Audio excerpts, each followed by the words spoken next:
Hello student, I am Jay. Today I am going to teach you English grammar. Before class start, make sure you have pen and paper. अभी तक half yearly का आप लोगों का syllabus complete करा दिया गया है। अगर आपने अभी तक वो सिलेबस कंप्लीट नहीं किया तो आप लोग अपना सिलेबस कंप्लीट कर लें, जिससे कि आपको एग्ज़ाम टाइम में कोई भी दिक्कत ना हो। आज चैप्टर पढ़ने वाले हैं वो है प्रीपोजिशन। तो सबसे पहले हम लोगों को प्रीपोजिशन की डेफिनेशन पता होनी चाहिए कि preposition of place refer to those preposition which can be use to show where something is located. यानी प्रीपोजिशन वो वर्ड होते हैं जो हमें ये बताते हैं कि चीज़ कहाँ रखी हुई है। अब basis on their uses in a sentence the preposition are divided into categories of, यानी उनके स्थान की जगह यानी किस जगह यूज़ होना है, इसलिए उनको 3 कैटेगरी में डिवाइड किया गया है। Preposition of place, preposition of time, preposition of movement. यानी प्रीपोजिशन ऑफ प्लेस का मतलब यूज़ होगा किस जगह के लिए यूज़ हो रही हैं, प्रीपोजिशन ऑफ टाइम या किस समय के लिए यूज़ हो रही हैं, और प्रीपोजिशन ऑफ मूवमेंट यानी किस जगह जाने के लिए। अभी एग्जाम्पल से सारी चीज़ों को अच्छे से समझते हैं। जैसे फर्स्ट देखते हैं हम, इन है। इन का यूज़ कहाँ होता है? जब कोई चीज़ किसी के अंदर रखी हो। आउट का यूज़ कहाँ होता है? जब कोई चीज़ किसी के बाहर हो। इनसाइड का यूज़ होता है जब किसी चीज़ को चारों ओर से बंद हो। आउटसाइड का यूज़ होता है जब कोई चीज़ किसी के बाहर रखी हो। अप का यूज़ होता है जब कोई किसी के ऊपर रखा हो। डाउन का यूज़ होता है जब कोई चीज़ नीचे हो।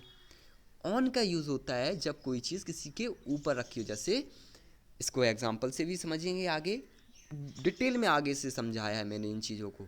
अभी केवल हम पिक्चर की हेल्प से इनको समझने की कोशिश ये कर रहे हैं कि इनको कहाँ यूज़ किया जाता है, जो पिक्चर की हेल्प से आपको बहुत आसानी होगी समझने में। फिर इनके एग्जाम्पल वो सारी चीज़ें डिटेल से समझेंगे।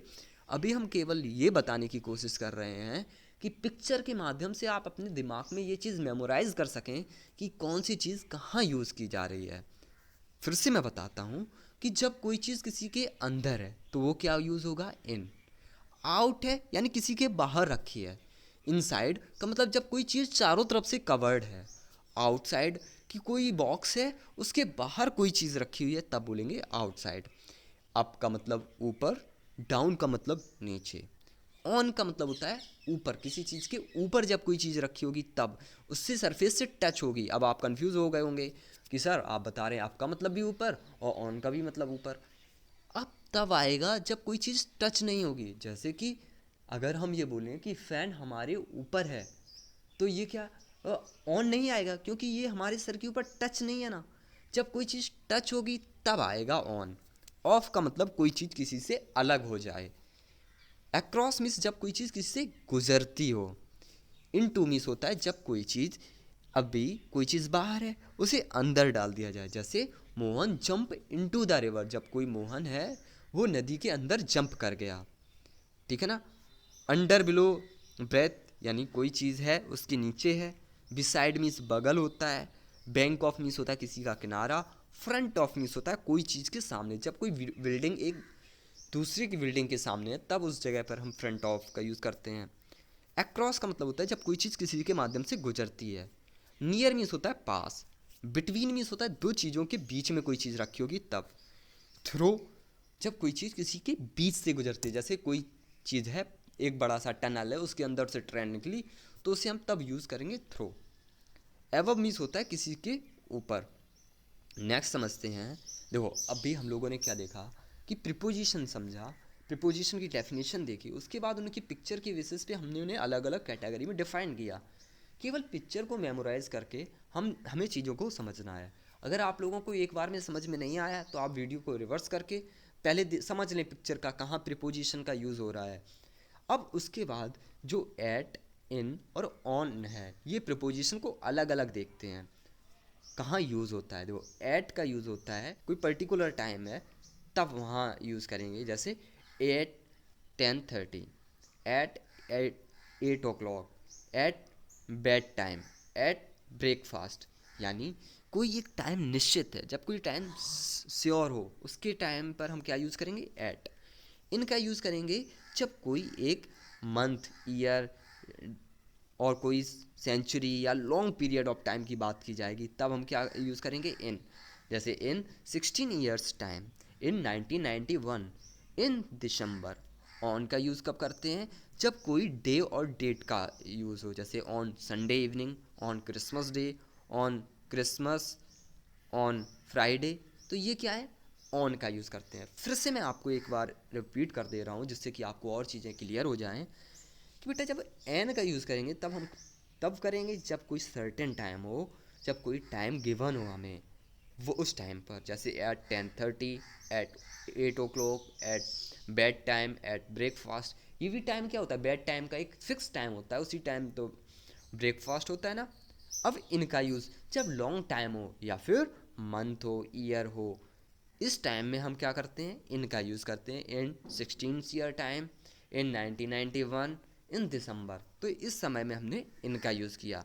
ऑन का यूज़ तब करना होता है जब कोई डेट या डेज़ की बात की जाए, जैसे on summer evening, at on Christmas day, on Christmas, on Friday. I hope अब आपको एट इन ऑन का मतलब समझ में आ गया होगा अच्छे से। नेक्स्ट बढ़ते हैं सिंस वर्सेस फॉर। इसमें बहुत कन्फ्यूज़न होता है, इसीलिए मैंने उन चीज़ों को कंपेयर करते हुए देख बनाया है कि जिससे कि आप लोगों को कन्फ्यूज़न ना हो कहाँ सिंस और कहाँ फॉर का यूज़ होता है। देखो बेटा, जब हमें कोई भी चीज़ ड्यूरेशन में होगा तब हमें फॉर का यूज़ करना होगा। जब कोई स्टैंडिंग पॉइंट यानी उसी समय होगा तब क्या होगा?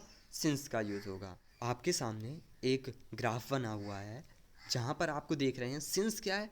जहाँ पॉइंट है नाउ, और जैसे फॉर किसी ड्यूरेशन के लिए। इनको एग्जांपल से समझते हैं। I have been living in Spain for 6 year, यानी हम लोग 6 ईयर से कहाँ स्पेन में रह रहे हैं।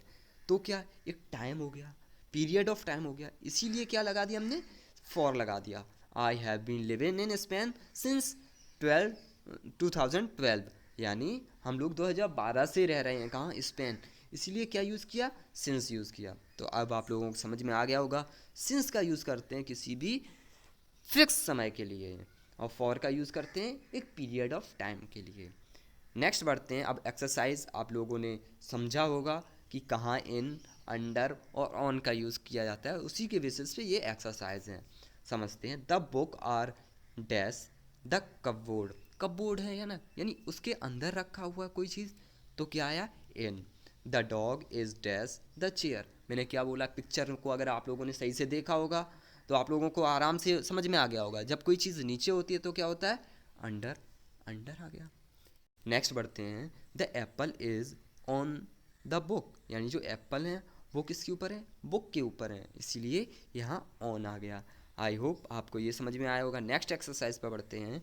The horse is jumping dash the wall.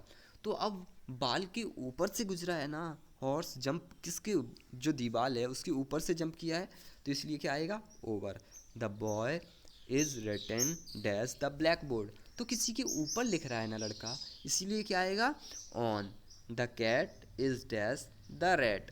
तो चूहा है वो किसके पास में? बिल्ली के पास में है ना, इसलिए यहाँ क्या यूज़ किया? नियर यूज़ किया।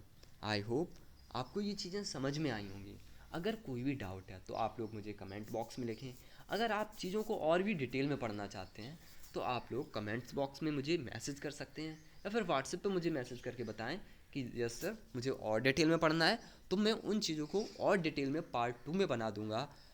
अब भी आप लोगों को इतने चीज़ों को समझना है, इन चीज़ों को नोटबुक पे लिखना है, जिससे कि रिवीजन करने में कोई भी दिक्कत ना हो, और एक्सरसाइज को भी करना है।